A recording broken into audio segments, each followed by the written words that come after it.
Take a look at this. We have another scale vehicle here at RC Driver to check out. This is the Redcat Racing Gen 7 Pro, and let's just jump right into this review. This isn't a brand new vehicle. It's been out for a little while, but there's a lot of people talking about this vehicle because it's priced at $250 and it's completely ready to run. Well, you do need 4 AA's, but it gives you the main battery pack, even a charger, and this thing is totally decked out with a lot of cool gears. So let's talk about what this off-road trail truck comes with, and what is probably jumping right out at you, it jumped out at me, is all of the gear on this vehicle. It's completely loaded up with some cool scale accessories. It really just allows you to dive right into the experience with a loaded up truck. So I'm gonna actually start off at the top here with all these goodies going on, and it comes with a real tire up top. You know, you can pull this off and use this on any one of the 4 corners. So it is a true spare and not a fake spare like some other vehicles do have.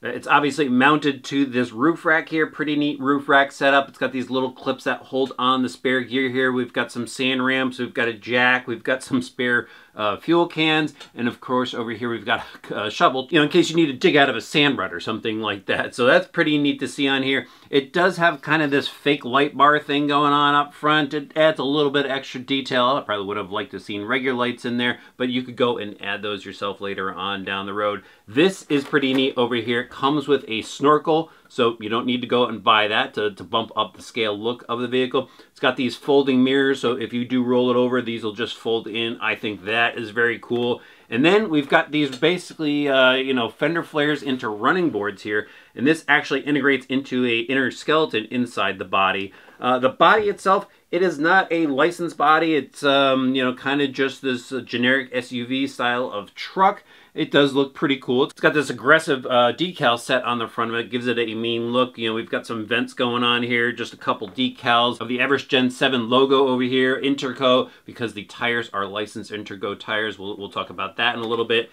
Out back, kind of just bland out back, but it does have a Redcat license plate on here. And of course some taillight decals. And it does have a pretty cool look overall, you know, not clear windows. Probably would have liked to see clear windows, but there's definitely a lot of how-tos online on how to remove paint off the inside of your body if you do want to go and clear out the windows yourself. Up front here, we've got this really cool front bumper, just off-road style front bumper with the D-rings on here and the hooks and everything. Very cool. Got the Redcat logo in it, and even out back, we've got another scale-looking rear bumper with the shackles and even a tow hitch ball. That's pretty neat. So overall, very cool look. Now, this body, as you can see, there are no body clips on there. That is also very cool in my book. It does have some Velcro just in the front. This body actually hinges up, so I'll show you. There you go, the body hinges up, and there's an inner skeleton in here, so it actually helps protect the chassis a bit, offers some stability there. You know, it does add some weight to the body. This body is kind of heavy, especially with this tire up top here. But this is pretty cool that you just go and hinge it up, and they actually give you this little bar here to go and prop this up. It's like a hood prop, basically. So you go and attach it to one of the bars on the inside, and it actually goes and fits into the rear body mount. So it holds the body up so you can make your battery changes when your battery runs low. But there's the piece of Velcro there, little Velcro plate in the front. And I will say the Velcro that they picked for this one is pretty strong, because when I went to pull the body up for the first time, it actually stressed the top of the body here, and you can see it's turning white a bit from being stressed. So this is a pretty strong piece of Velcro on this one. So pretty neat body setup going on. Now let's talk about the inside features. To do that, I am going to go and pull the body off so I could show you everything inside. Okay, so here's an inside look at the Gen 7 chassis, and let's start off at the front. I've already talked to you about the front bumper, but the front bumper actually mounts to a bracket that is adjustable. So I thought that was pretty neat that you could raise and lower it depending on maybe the bumper that you use or the body style that you use if you go with something aftermarket. You know, speaking of aftermarket bodies, it does have body posts in the kit, which I'll show you just a bit later, so you could go and swap that out and put on different bodies if you want to. And you know, the body height is adjustable as well between the posts and the brackets and stuff. Pretty neat stuff going on. Right here, this is pretty awesome. Inner fender wells, front and rear on the vehicle. You know, if you are a regular watcher of our channel, and I know that you are, I am now a stickler for having inner fender wells on scale vehicles. pretty cool to see it in this machine as well. Now, what I want to talk to you about is the chassis on this. It is an aluminum chassis that is stamped and then bent. The center section here is a bit wider than the front and rear sections. There are a lot of mounting points for the shocks and even for the links. So this is a pretty adjustable chassis. So pretty neat to see on a kit at this price point. Let me move back up to the front of the vehicle and talk to you guys about the steering on this. We've got some metal links for the steering. So we've got a metal link from the servo itself over to the knuckle, and then a drag link bar here that is aluminum as well, and it's curved to kind of just clear the front pumpkin as the steering goes side to side. The servo is mounted on an aluminum plate. I thought that was pretty cool. So it is a axle mounted steering setup versus a chassis mounted steering setup like we see on a lot of newer vehicles. But this actually, it works pretty well. And right below that is obviously the front axle setup, and this is pretty neat. It's got a nice truss that goes over the top of it for bracing. Inside is a metal spool with a metal ring and pinion gear, as you would expect, and everything supported by ball bearings. The axle is actually fairly simple. The link mounts are integrated into it. And then on the Pro version, so they have a Sport and Pro version. On the Pro version, it's got this guard in the front, which is pretty neat for protecting the front of the axle, you know, from wear and tear and stuff like that. However, it does add a little bit of, you know, thickness to the axle, so you know, this hangs a bit lower. So I don't know if I'm actually going to keep that on, but it is pretty neat to have if you're just a general crawler going out for fun and you don't want the wear and tear on the front of your axle, you know, and that goes for the same as the rear as well. We'll talk about the rear in a little bit, but what I really like about this front axle setup is they give you CV axles in the front, so that is super cool. Don't need to upgrade there, and you know, it offers plenty of steering and you know, without any binding, so that's very cool. And then on the outside is metal wheel hexes, 12mm wheel hexes. So that's great that they give you metal wheel hexes right out of the box as well. Now let's move on to, the center axles here. So these are metal drive yokes, front and rear, but the center portion of the drive shaft itself, the slider portion, is plastic. So we'll see how that holds up, but I do like that they went with metal there. And so that drives back to the center transmission. The center transmission, it has plastic gears, got an aluminum motor plate. I like seeing aluminum motor plates. No plastic motor plate here.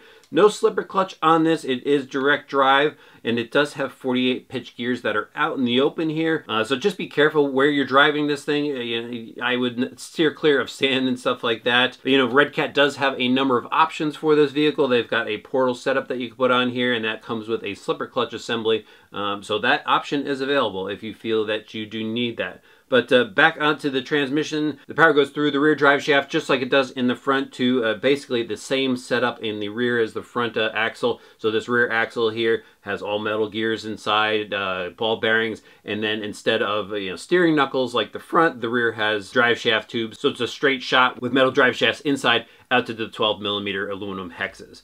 So that rounds out the drivetrain on here. Let's go on to the suspension. The suspension on here is 4-link, both front and rear, and as you can see right here in the camera, you know, these are metal links front and rear, so really nice. No plastic links, you know, plastic ends, but instead of, you know, plastic balls inside the ball ends, we do have metal balls. So again, really nice stuff going on here. In a Pro type kit, you know, it's $250. I mean, that's a really good price for what you're getting here. I did miss the center skid plate. What I really like about this, just nice and flat, simple. Got a beveled edge front and rear, so that should clear obstacles pretty well. Onto other parts of the suspension, the shocks. The shocks are all metal, aluminum body. They are threaded, so you can go and adjust the spring collar to adjust your ride height. I mean, this is set from the factory, you know, at pretty much full ride height here. There's no droop in this. But I do like the feel of it. It is kind of on the firm side, but it does feel smooth, so I do like that. The top of the shock does have plastic ends on it, just like the lower part, but it does have a metal mounting boss to the shock towers. So no plastic ball studs here, all metal. Definitely like the look of that. Let's move on to the battery tray now. I like how it's mounted up front. Get your weight towards the front wheels, help with that grip when you're climbing. Really easy to get to the battery. We've got just 2 Velcro straps here. And the battery cradle itself is actually stamped aluminum. That is super cool. You know, there's a lot of metal on this kit. And again, I keep saying it, for the price point, that is great to to see this type of stuff on here. Now I know why a lot of people are talking about this rig and have been talking about this rig ever since it came out. There's a lot of stuff in here that you get for your money. So right from the factory, you get a 3,000 milliamp battery pack in here, nickel metal hydride, basically a 6-cell shotgun pack. It does have these XT something connectors on there. I keep forgetting I always forget the name of those, but that's probably something I'm going to swap out really quickly because everything I have is Dean. So, you know, if you are going to upgrade later, just be aware of your connectors, and you may have to swap those out or have a hobby shop swap them out for you. But they work just fine. They're a bullet style connector, basically. Over here is the Hexfly speed controller. This is by Hobbywing, brushed motor speed controller, and it does have 3 brake profiles in it, so I'm interested in trying that out. And it can also handle 2 or 3S LiPo packs. Very cool. Over here we've got the Redcat receiver that I will show you the radio system in just a little bit. But this comes with all of Redcat's new vehicles and it works really well. What I also thought was interesting here is everything is secured. So we've got a little basically bracket to hold the receiver in place. We've got a bracket to hold the speed controller in place, and it's mounted on a metal plate here that spans over the center transmission. So really neat setup that it's, you know, you don't have to worry about things falling off. Maybe if your speed controller heats up, when that happens, sometimes the tape will start to peel up and your speed controller will start flopping around. Not going to happen here because it's bolted down. Now, one thing I missed over here is the motor. It is a 550 size motor, and when I was looking it up on the website, I think it's a 17 turn based on, you know, the parts that are listed on this vehicle's page. So 17 turn 550. If I'm wrong, please correct me in the comments below, but based on what I could find, that's what it said. And that should give this vehicle plenty of power, you know, especially on 2 and 3S. It should have some speed behind it to help, you know, get you up terrain. Sometimes you need wheel speed, and, you know, hopefully this motor should provide that. And that pretty much rounds out the details of the chassis itself and the suspension drivetrain. Do want to talk to you about the tires. So we've got Super Swamper Interco licensed tires on here, on B-lock wheels, metal rings on the B-lock wheels. So I like the wheel setup. Does have memory foam in here, which is kind of firm. It's kind of the same memory foam that was in the Gen 8. And this, I don't know, this feels a little bit stiffer to me. I don't remember it being this stiff. But for general crawling use, it should be fine. But if you're one of those people that wants to, you know, want your tire to collapse over the rocks for traction, I don't know. You might want to consider maybe a dual stage foam. But, you know, again, it depends on your type of usage for this. If you're just looking to get into the scale truck scene because, you know, you want something really cool that's fully loaded, this is really one of those trucks you should really consider.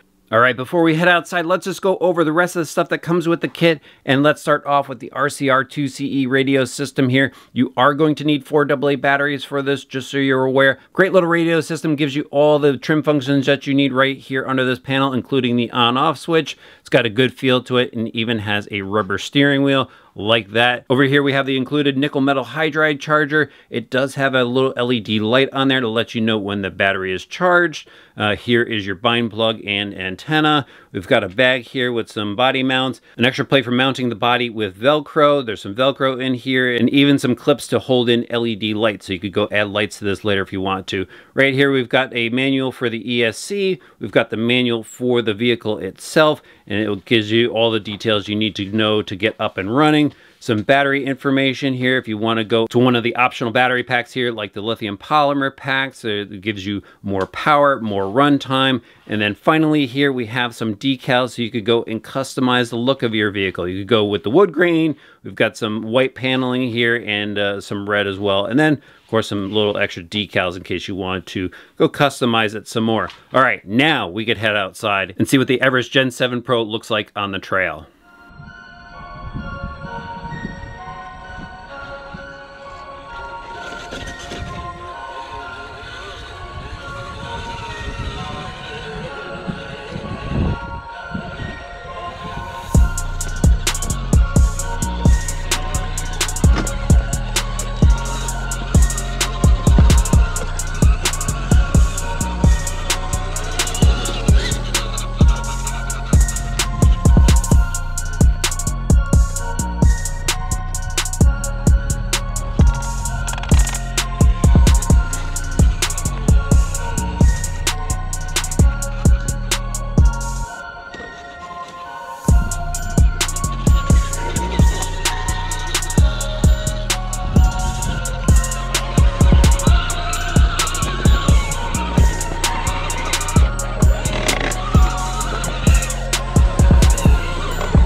All right, so my test session with the Redcat Racing Gen 7 Pro was an all-new adventure for me. I took it to a spot I've never been to before. It was called Warmog Rock. It's in Connecticut, and it was a fun spot and a perfect test location for this rig.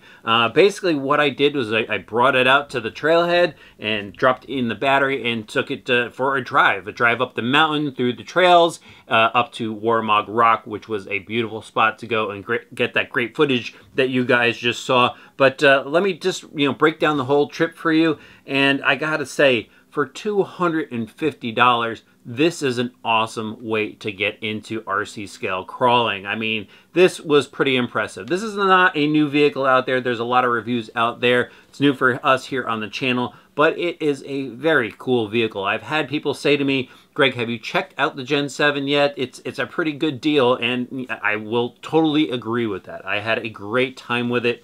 On the power side, with the stock nickel metal hydride battery, it does just fine. It needs a little bit more wheel speed. And actually, at the end of my test session, I was running on a LiPo, and I did like the wheel speed with a LiPo. But it does well out of the box with the stock battery power-wise. As far as how far you could go with it, I would say I got a little bit over 2 miles into the trail before the stock battery died. And it was a lot of crawling, a lot of wheel spin trying to get up some stuff. And overall, it was just fine in the power department. And even on the braking, I like the braking right out of the box. It does slow the truck down well on descents and stuff. So right out of the box, braking, pretty cool on this vehicle. Now onto the steering of it, it's got a standard servo in there basically. It did fairly well for, just general climbing and crawling and stuff like that. When I did start to challenge it, I think I got some servo arm flex in there, and it would just kind of, it just didn't have the power to do some of the stuff I was trying to do.